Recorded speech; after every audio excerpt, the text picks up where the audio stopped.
So, being an old fossil, you'll have to bear with me. I was sort of reminiscing over the different campers we've had, different tables, different stoves.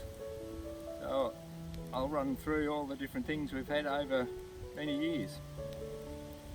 First off, this is our latest table to go in between the two chairs. That works as a step as well, surprisingly. It's not just a table. It's our latest one. My next table was my beloved ironing board. When I first got it, my wife wouldn't come with me. She's ashamed of it, but it's got many purposes. It's got a nice steel top. Like, you can be at the fire, you can lower it right down, put on your cooktop oven, or you can be between two chairs, sit there, got a table at the right height, fits in really well in between. It's probably one of my favourite tables, this one, but because of a different camper now, it had to stay back. Plus you can hang your tea towel there too if you want to. So the next table we got is the latest one. What brand is it? Coleman brand. It needed something a bit of height. So this just to here is far higher than most others. Then you've got the extra height up here, which is far better. The only thing is it probably wobbles a little bit. But it's really good because it's nice and high, you don't have to bend down so low. Most tables are really low, so this works really well. So cups, this is what we used to have, the old red one, tough as nails. Starting to get a bit rusty inside, so we had to buy these Yeti ones. These are insulated, and it's amazing how long things stay hot in there. Bit of a story with this red one. Being as smart as I am, I thought I'd put it near the fire to keep nice and warm. The first time I put my lips to it, I could feel my lips singe because the cup had got quite hot. I haven't done it again since.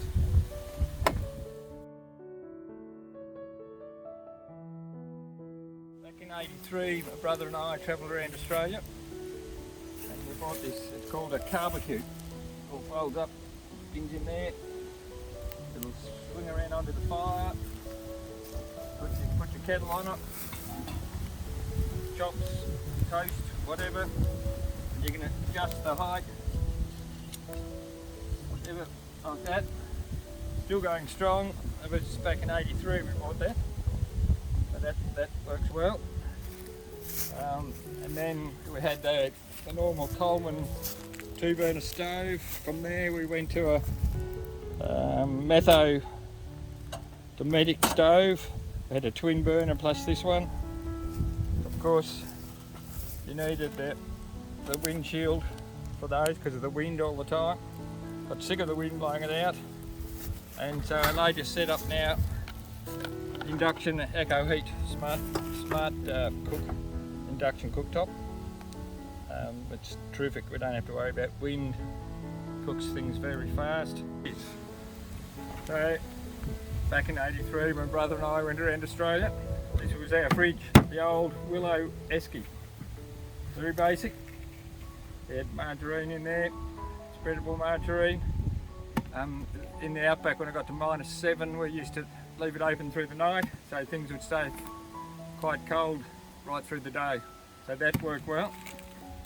And then we went to various fridges. So this is our latest fridge at the moment. It's a Bushman 85 litre, and we just love it. Got great, you've got slides here, you can stick various 2 litres, 1 litre of milk, it doesn't slide around. Put jars here, they don't move because of these indents. We've got a small deep freeze, but it works really well. And it's just so handy, just getting things out all the time. We've had numerous tucker box sort of fridge freezers. They work well, but it's a bit cumbersome picking things out all the time. Right, bare necessities. The toilet seat. Because I'm an old fossil, a bit hard to squat. So I made this out of a banana lounge. Very effective. Fold the legs out. Unfold it. So they have a windbreak. So it's really good to put your toilet paper on. And I welded that seat into there and folded it. That lasted us for many years. It was really good. Unfortunately, all good things come to an end, and be updated.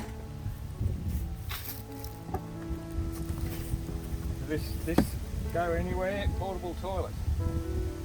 So you can either use it to dig a hole. Mind you, you've got to burn your paper when you dig a hole. Or you can put it in a bag and they've got some chemicals you mix with it. It goes into a solid. We bought that, what do we call it? Go anywhere portable toilet. Drifter sold it, and that Drifter Campers, and they made this bag that comes in. It's very handy.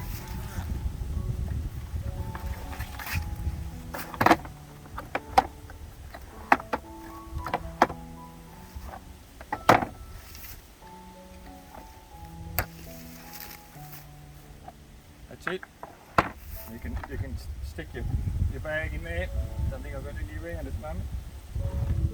Or you can dig a hole that goes into there. And you just fold it up. Probably the hardest part is folding it up. It's nice and light to carry around.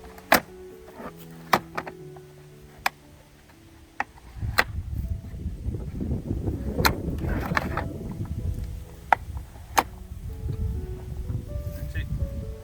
Very compact. Probably one of the handiest things we bought is these steps.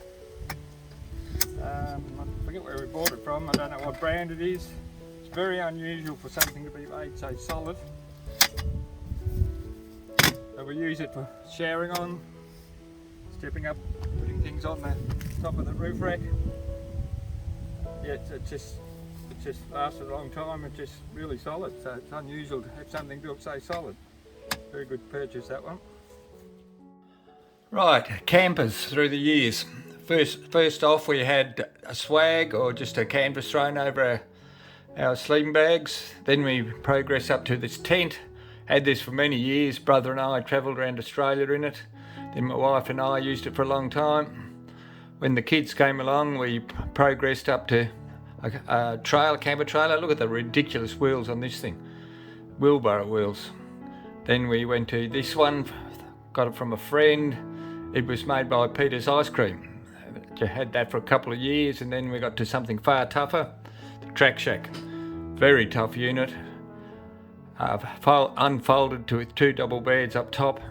Massive area for the kids to play down below. It was a terrific family thing to have, that one. Had friends who'd come with us and they all played inside. When the kids left, we went to a Kimberley Camper, just wife and I, and it was another very tough unit.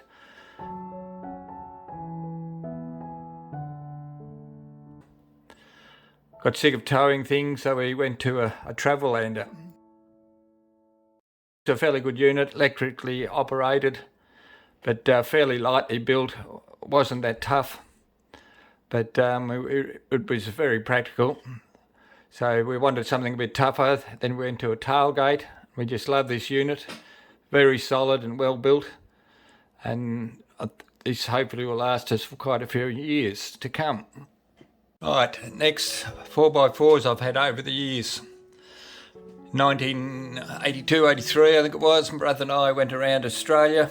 We got this 1960 Toyota Land Cruiser, 40 series I think it is. 3-speed gearbox. It was an amazing thing. It went everywhere, tough as nails. After our big trip around Australia, I gave it a cosmetic makeover. Also put a 4-speed gearbox matched to a V8 motor, petrol motor. It never took too kindly to the new motor, gave us a bit of grief, so I ended up selling it, unfortunately. Then I had a Subaru, fairly good vehicle, but it was only a toy 4-wheel drive. I had a bit of fun in that. Then I progressed up to a Nissan. It was a bit useless, gutless. And then I had a Holden Rodeo, and from there I went up to a Hilux, and from the Hilux I went to a Prado. On the farm I had a Nissan tray top ute, lasted me quite a few years, also a little Suzuki. It was very handy in the wet. The latest thing I have now is the Ford Ranger with a space cab with a tray on. I put my tailgate camper on that, so I've had that for a few years now. Thanks for watching. This is Fossils 4x4. We'll catch you next time.